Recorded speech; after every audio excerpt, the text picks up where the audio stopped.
Olá, estamos aqui com mais uma edição do nosso AcapiCast. Hoje de uma maneira super especial, né? Como todos os assuntos que a gente vem abordando no nosso AcapiCast.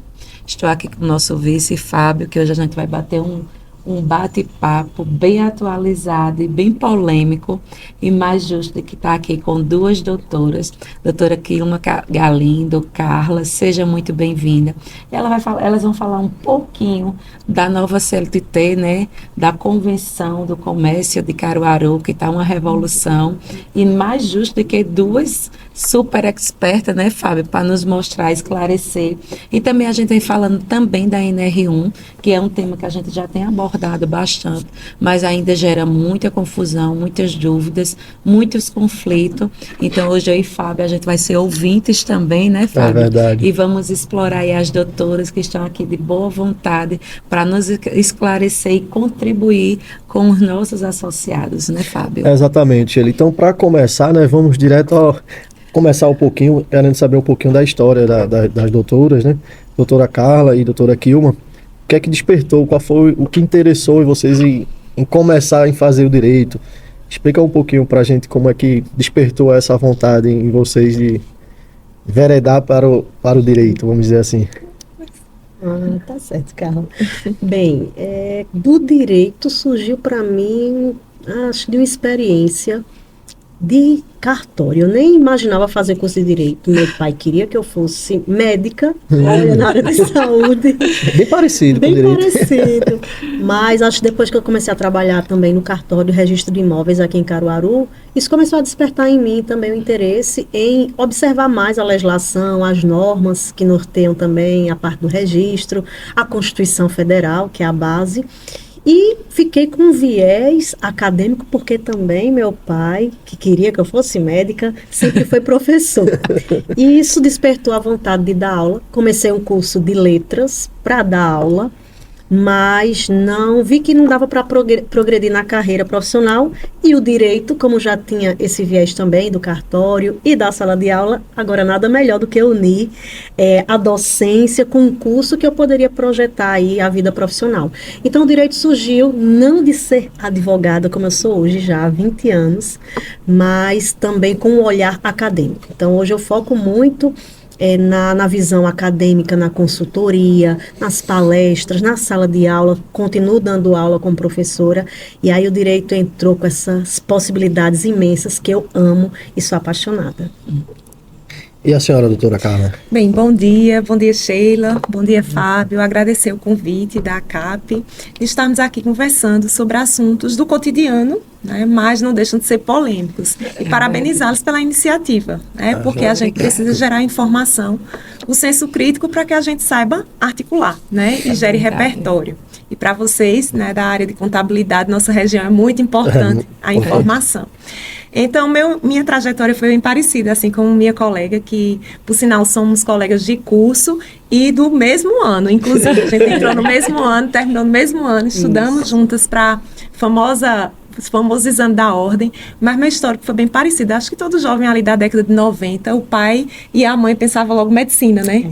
Porque era um curso ali bem forte, medicina, direito.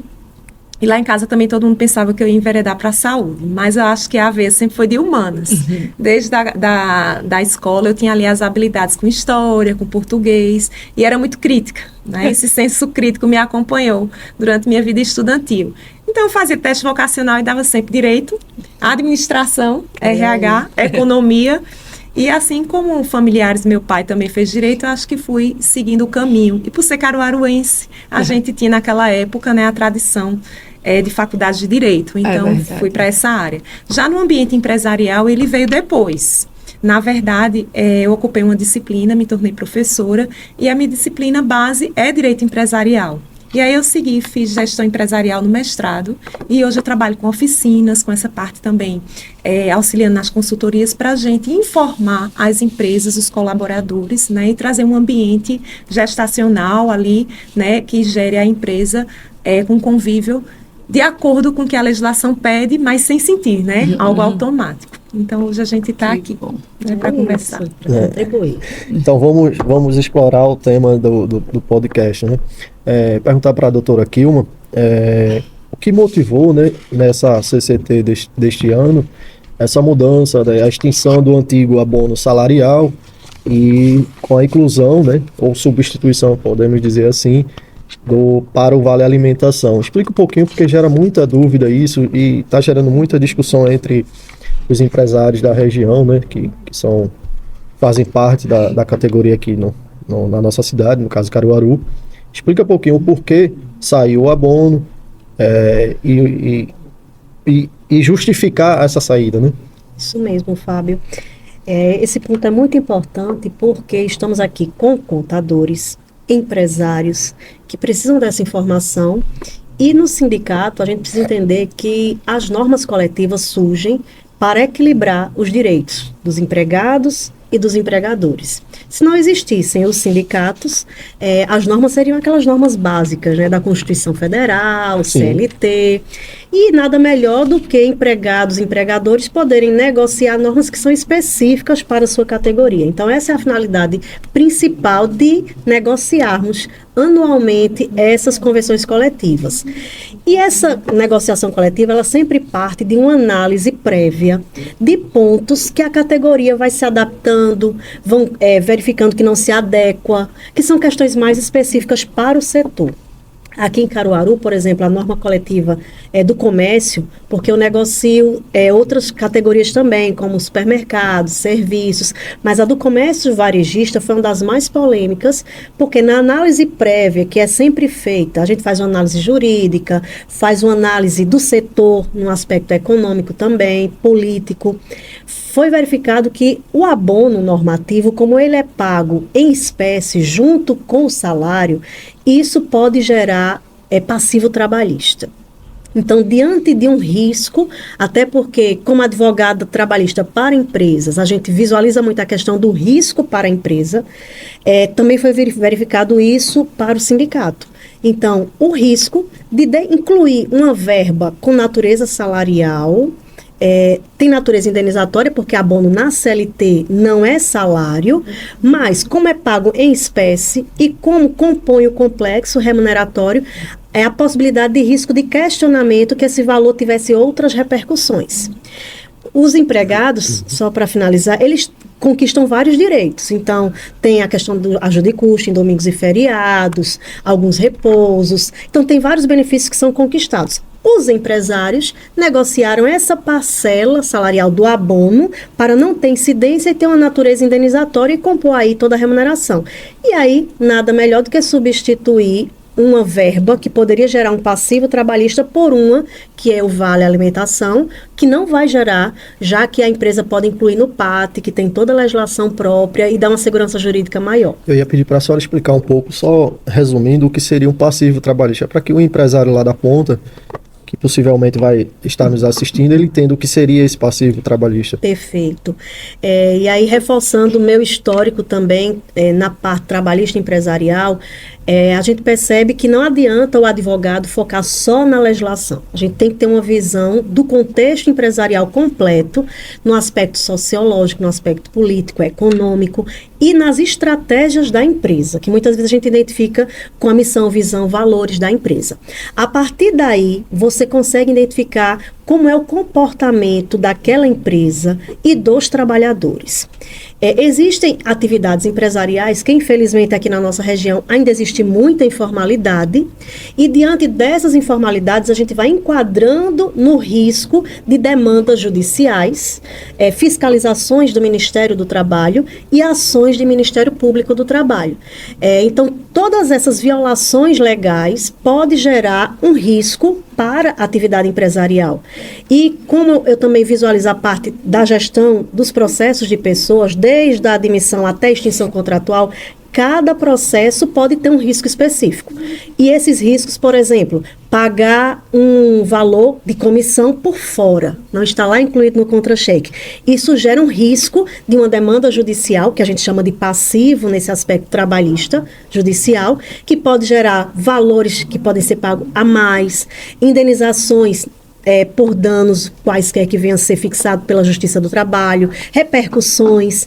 Depois isso pode levar até para o Ministério Público do Trabalho com ação coletiva, porque violou toda uma coletividade de trabalhadores. Isso é o passivo trabalhista que deve ser analisado em cada ponto. Entendi.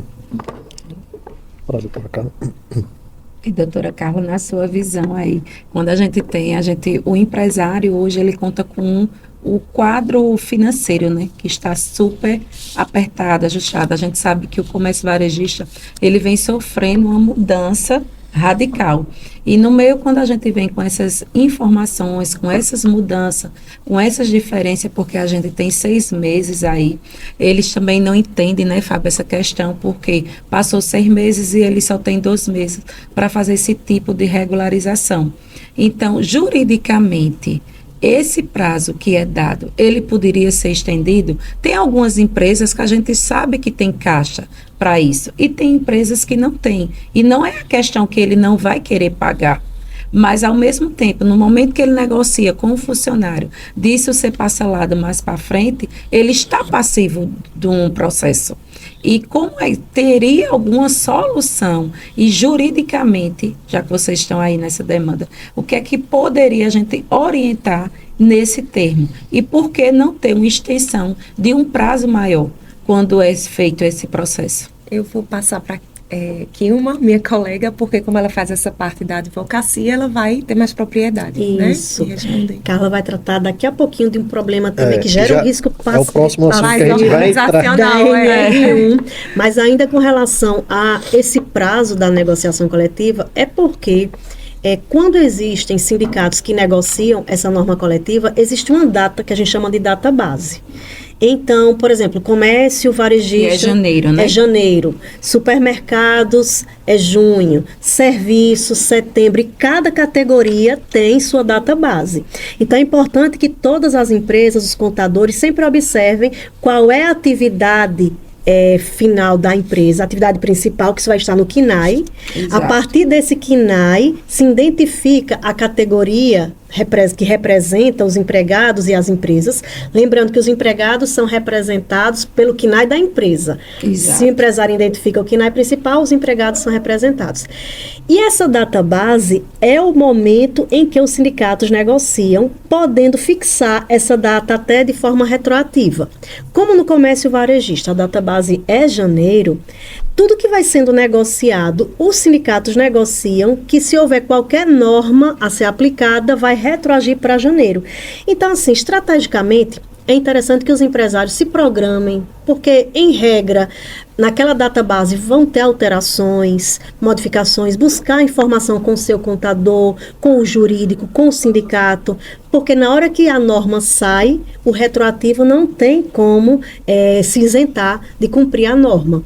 E é importante também que os contadores, os empresários, busquem quando é que está nessa fase de negociação, porque aí já vão tomando ciência de quais as cláusulas, quais as normas, porque realmente não tem opção, tem que pagar o retroativo, e foram 6 meses aí para o comércio varejista, é um impacto grande, mas como a database é janeiro, é algo que a gente, como eu disse no direito, ninguém pode alegar desconhecimento da lei, e do mesmo jeito a gente não poderia alegar desconhecimento que no comércio a database é essa e tem que retroagir. Até porque a negociação com os sindicatos é feita até antes da database, né? Então, ou seja, no final de 25, iniciou-se a negociação e só finalizou agora no mês 6. Então, já é previsível, né, que aconteça isso. Praticamente, no mínimo, aí tem uns 8 meses ou 10 meses aí de negociação. Exato.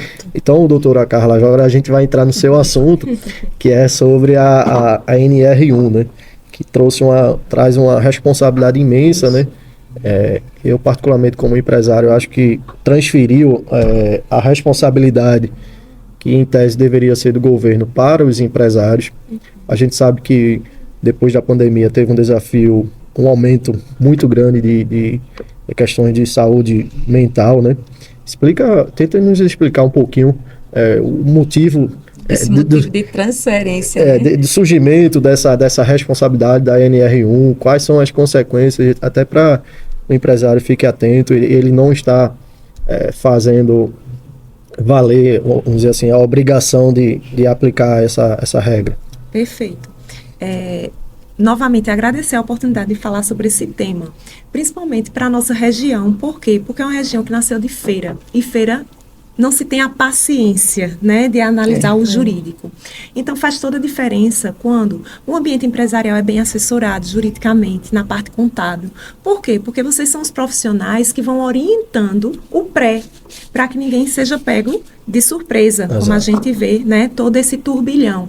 E aqui eu anotei algumas palavras que vocês foram falando, a questão dos conflitos, a questão do equilíbrio, do caráter preventivo. Isso aqui que nós estamos fazendo, né, dentro desses minutos que a gente conversa, é um caráter preventivo, que leva a informação para os empresários, e o direito faz isso. Eu, como professora, eu tenho que adequar a lentidão da legislação, né, para as mudanças sociais que a gente vive, isso na sala de aula e a todo momento quando a gente fala. E a nova NR1 veio para trazer essa ideia de que nosso ambiente social está mudando, a pandemia intensificou, né, e quando vem a legislação, vem para cobrar na ponta, que são os empresários, é onde vocês sofrem. Mas é importante a gente destacar que as normas regulamentadoras, elas são da década de 70. A gente só está trazendo mais um critério de atenção, que é a parte psicossocial. E por que isso? Principalmente no Brasil. Nós somos o país mais ansioso do mundo. Então, a Organização Mundial de Saúde já alerta a gente a preocupação que a gente tem que ter com o ambiente saudável e agora mental. Por quê? Porque o corpo sangra, a mente não. Né? Então, ela não demonstra tão facilmente como o nosso corpo.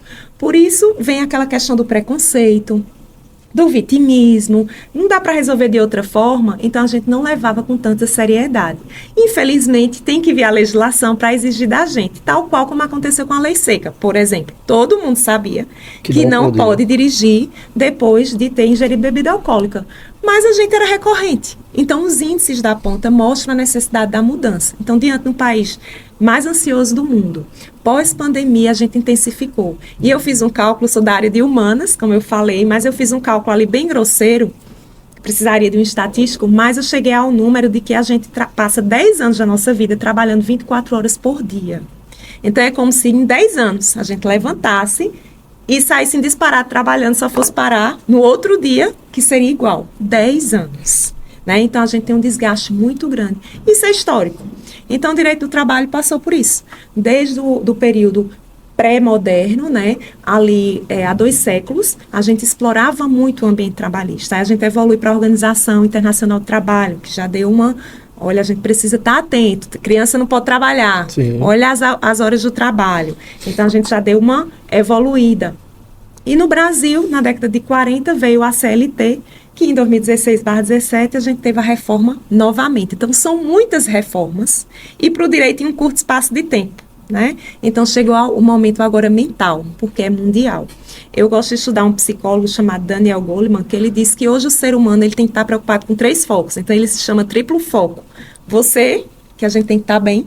O outro, porque não existe vida sem relação, né? E o ambiente, que a gente chama mundialmente, né? Então, são 3 focos. E as empresas não ficam de fora. Então, qual a mudança com a nova NR1? A gente não pode mais viver num ambiente burocrático e documental, que nós, tanto contabilidade como direito, a gente já é acostumado. Isso vai extrapolar. Então, por onde passa a necessidade? Agora a gente vai criar uma terapia para o colaborador? Não, né? A intenção não é essa. Mas a gente tem que se preocupar com o ambiente. Como é que anda a organização da sua empresa? Como que uma trouxe missão, visão, valores e a contextualização. Seu ambiente de trabalho ele é um ambiente saudável mentalmente agora também. Sim. Né? Então, vai passar pelo técnico de segurança não só a ergonomia. A gente cria mais um critério. Então, a gente acrescenta. Não é que a norma regulamentadora é nova, vocês sabem. Mas esse critério psicossocial, sim. Então, a gente vai ter que estar atento a um plano de ação, porque vai ser entregue aos auditores toda essa parte do programa de gerenciamento de risco, o gerenciamento de risco ocupacional, e passa por alguns quesitos que eu anotei. Eu vou precisar fazer a leitura para vocês. Com certeza. Para tornar mais objetivo. A gente desafia metas inalcançáveis, excesso de cobrança, jornada exaustiva, assédio moral, que já era recorrente, né? Violência organizacional, falta de liderança, que hoje a gente tem muita liderança abusiva naquela cobrança, e a comunicação inadequada. Aí você diz, olha, Carla, ele tem que ter um jeito de falar hoje? Sim. Por quê? Porque a gente muda. A sociedade está em constante mudança. Sim. Então, a gente tem que saber bem se comunicar nas empresas. E passa pelo critério preventivo de uma boa assessoria também. Por que não? Né? Acrescentar. E aí eu traria como formas em que a gente pode melhorar, a gente precisa identificar esses riscos, avaliar a sua gravidade, implementar medidas preventivas, né, e monitorar os resultados. Porque o auditor ele não vai chegar para saber, você preencheu o formulário? Não. Ele quer saber se no dia a dia, alguns ciclos formativos, um ambiente organizacional, ele está sendo modificado. E como está sendo modificado. Então, não vai ser suficiente mais formulários, né? E até porque, dependendo do ambiente, né, o funcionário pode adoecer, né? Inclusive, existe até o nome para a doença, né, que é o burnout, né? Exatamente. Então, Exatamente. É importante que a empresa tenha esse cuidado e essa atenção com a saúde mental também dos seus colaboradores. Eu imagino, né, que teve um aumento grande também de benefícios pós-pandemia, de benefícios de INSS relacionados, previdenciários, relacionado a essa questão específica dessa doença. E aí foi um start para que o governo visse, opa, então tá saindo o cara aqui pra gente, vamos verificar onde é que está sendo ocorrendo esse desgaste com os trabalhadores. Então é importante que as empresas saibam o porquê desse cuidado com a saúde mental. Até para ela se brindar, né, vamos dizer assim. Existem testes, doutora, isso eu estou falando porque o psicólogo conversou comigo, que ele ofertou o serviço dele, existem testes, Fábio, que a gente consegue até previamente identificar se um funcionário ele tem características de uma doença mental específica, ou se ele vai ser tendência até, de repente, a um suicídio, a alguma agressividade. Existem testes na psicologia que a gente consegue identificar. Isso aí, e quando ele falou isso para mim, eu disse, pô, isso é bacana, porque depois o funcionário pode, obviamente a gente não parte do princípio, mas o funcionário pode ter questões pessoais relacionadas a um ambiente familiar e transferir para a empresa, dizer que foi um burnout. Então, dentro do aspecto jurídico, doutora, como é que a empresa poderia ficar segura em relação a isso, blindar que hoje a preocupação do empresário é essa, de ele achar que a empresa dele é um ambiente saudável e o funcionário vai vir com esse problema e vai jogar a culpa para cima da empresa, porque a empresa é que passa a ter esse controle, né? Que a gente sabe que, assim, toda lei, quando vem, toda mudança, ela traz esse impacto muito grande. Perfeito. Então, e justamente muitas pessoas acham que isso é uma ação, um benefício que a própria empresa está trazendo para ela, se a gente for avaliar. Mas hoje, pelo cenário, ela vem com essa recusa do empresário, porque é um custo a mais, é uma responsabilidade a mais que o empresário está tendo, né? Então, diante disso, por isso que está essa resistência de não aplicar NR1 dentro da empresa, justamente por conta disso, porque a gente sabe que aumentou demais. O nível de suicídio aumentou demais, pessoas depressivas, né? A gente sabe que aumentou demais. Hoje o pessoal não tem mais aquela empolgação de dizer assim, eu vou começar a trabalhar hoje, você tem uma entrevista que você diz, esse funcionário vai salvar a empresa, porque ele vai vir vestir a camisa. Com menos do contrato de experiência, é um funcionário que ele já apresenta problema, ele já não dá aquele rendimento. Então, o empresário hoje, eu vejo, Fábio, diante da carteira dos nossos clientes, que eu acredito que é a visão também do seu escritório, e acredito que vocês já pegaram caso, eles de não aplicar, porque de transferir a responsabilidade para ele. Porque a gente sabe que é todo um histórico que existe dentro disso, né? Isso. E só um ponto também, que até para complementar, porque a gente falou de risco. Sim. Uma das principais consultas que eu venho recebendo de empresários, contadores, são os problemas relacionados a afastamentos no trabalho. Então, assim, é um problema tanto para o empregado como também para o empregador. Primeiro porque o clima organizacional já fica desgastado com aqueles Já empregados muda, né? adoecendo. Mas tem toda uma cautela, então aqui também, como a gente está lidando com contadores empresários, eu digo que é sempre bom fazer tipo um checklist. Sempre analisar os atestados médicos. Não é obrigado ter o CID, porque o Sim. CID é algo pessoal, o médico vai identificar se coloca ou não.